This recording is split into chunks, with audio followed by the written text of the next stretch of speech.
So if we go to big tech, right? And here's the issue, right? With a lot of these folks that are saying, hey, you don't need to be a buyer, you don't need to be taking advantage of opportunities out there in the market, right? And like the big tech names. And to me, I say you have to be taking advantage. You look at a stock like Amazon, for instance. You have to be buying this stock. I'm buying this stock pretty much every single week right now. And I'm going to probably buy it this week as well on Friday. I buy every single Friday, okay? By the way, if you want to keep track of all the different stocks I'm buying, that's my Patreon. That will be in the description area down there if you're looking to join in there, okay? And Amazon's a stock I'm consistently buying week in and week out. You've got to be taking advantage of Amazon if you actually like that stock right now. This is one of those opportunities out there, right? From a company where you're getting it at multi-year lows for a incredible asset, right? An incredible asset. Who wouldn't want to own Amazon?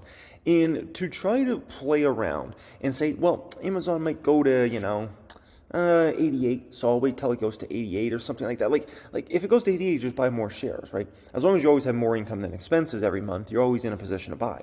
So to try to get perfect around buying and hoping it goes to this price, because it might not, right? And it might go to 95, and then it might go to 105, and then it might go from 105 to 195 over the next 2 years, right? And you might never get that opportunity. And so that's why when assets are giving you great pricing, you've got to take advantage of those assets. Don't get too picky around pricing. People have gotten way too spoiled, especially in a downtrending market where they assume everything's going to fall to their magical price, and then they miss opportunities. And the same thing happened last year with stocks like Meta, right? Meta gave you an incredible opportunity under $90 a share. That wasn't good enough for some people. They wanted at $70 a share. 88, I want a 78. I want a 60. I want a 58. Just throwing out ridiculous prices. And it's like, dude, if you're not taking advantage of incredible companies at multi-year discounts, you're doing this whole game wrong, man. The whole game of long-term investing is just like, you've got to take advantage of these sorts of opportunities, because I can just tell you, as somebody who's been doing this for 15 years and studied prior times way before I got in the market, right? You don't get those opportunities to buy great companies at multi-year lows very often. It's few and far between. And so when you get those opportunities, you better work with urgency, you better pounce, and you better know what you're doing. I can tell you, if you ask me, would I have rather been in my generation when I graduated high school in 2008, 2009, or like nowadays? For sure nowadays. When I graduated high school and started entering the workforce, right? Dude, it was so hard to get a job. I had to get a hookup from my brother to be a dishwasher making $7.50 an hour. Nowadays, I see all these places hiring $15 an hour, $17 an hour, $18 an hour for entry-level jobs that like literally anybody can do. And I'm like, yeah, I would have loved all these opportunities that are out there nowadays. Far better opportunities than I had. And it's not even remotely close. And I would say probably the next generation as well. So I think it's nice in people's mind that they always like to say, oh, the next generation's screwed. Actually, the next generation will have it way easier than you had it. That's just always been the way it's worked out, and it'll always be the way it works out. And anybody that tries to doubt that is basically betting against the United States of America. And as Warren Buffett tells you, don't bet against the United States of America. Why didn't the stock market freak out over what happened with SVB and the other financials that have gone down recently? I think it's a fair subject, right? Why didn't everybody freak out? Didn't the VIX spike to 35, 40, 50? I mean, if there was past markets, it would have done that. I have the answer to that, okay? What we went through in 2020, it basically gets no more severe than that, right? We literally had a once-in-a-100-year pandemic where we were talking about shutting down the worldwide economy, and everybody was uncertain if business was even going to transpire, if all the companies were going to go out of business or something like that, okay? When you had worst case scenario, everything from there gets less and less and less, right?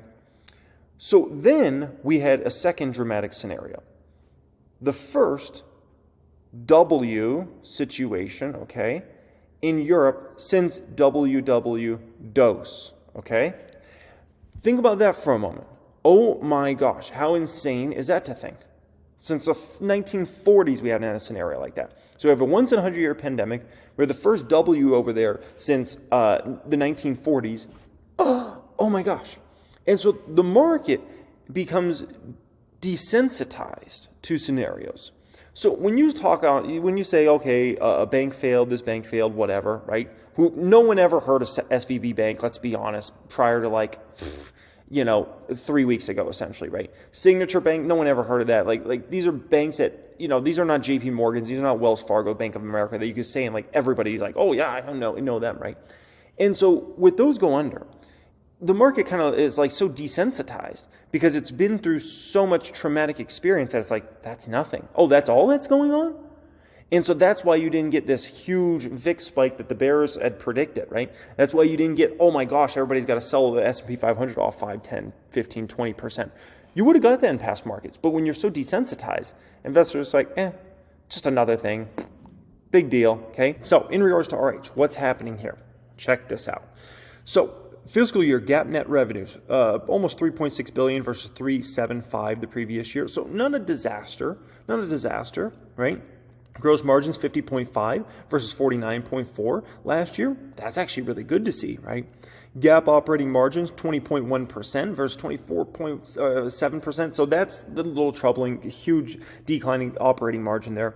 Net income $529 million versus $689. That's worrisome. But if you're going to have an operating margin go down that much, your net income's likely going to fall that much, to to a very similar extent. Let's just call it that. Okay.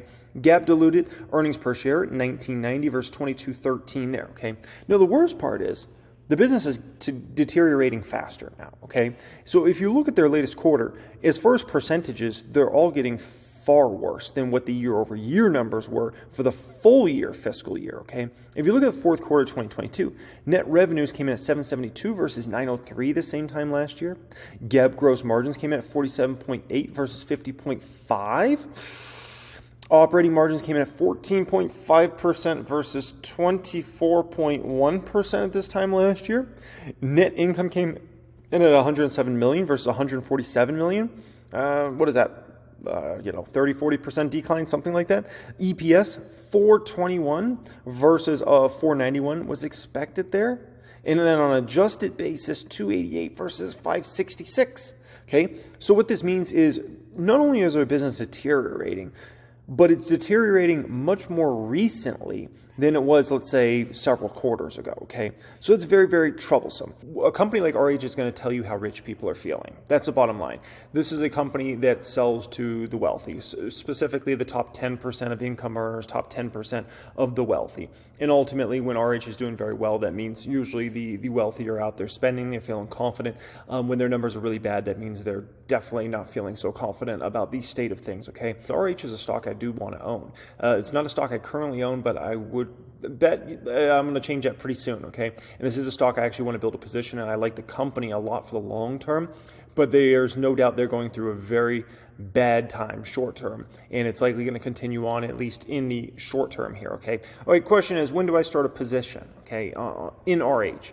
I can say I will start one really, really soon. Really soon, okay?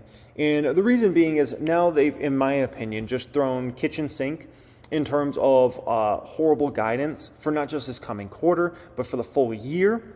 And I'm looking at it from a situation where I think they're going to probably beat those numbers. They lowballed them so much that outside of an extraordinary event where housing gets destroyed way worse, and I'm talking about luxury housing specifically, because that's what affects obviously RH the most, right? Outside of a scenario like that, I think likely we're bottoming luxury homes at some point this year. I don't want to predict if it's 2Q, 3Q, or 4Q, but I'm very confident at some point this year luxury homes will bottom. We're going to start an uptrend from there. That's going to be bullish for RH. And when you just threw kitchen sink at the quarter, horrible guide for the year, horrible guide for next quarter, horrible margin guide, everything was across the board. It seems like Gary just wanted to put expectations on the floor and then hopefully surprise to upside, because it's not a good feeling to come in and miss and miss and miss. You'd rather set expectations on the floor and then come in and just slowly beat them. You get some momentum building with your team, confidence, all those sorts of things. So that's my opinion. I do like the company a lot for the long term, their strategies, everything they're going after, and I appreciate it. And I think it's going to be a huge winner 5 years out, 10 years out for long-term investors. And clearly, obviously, they think the same over there at Berkshire. So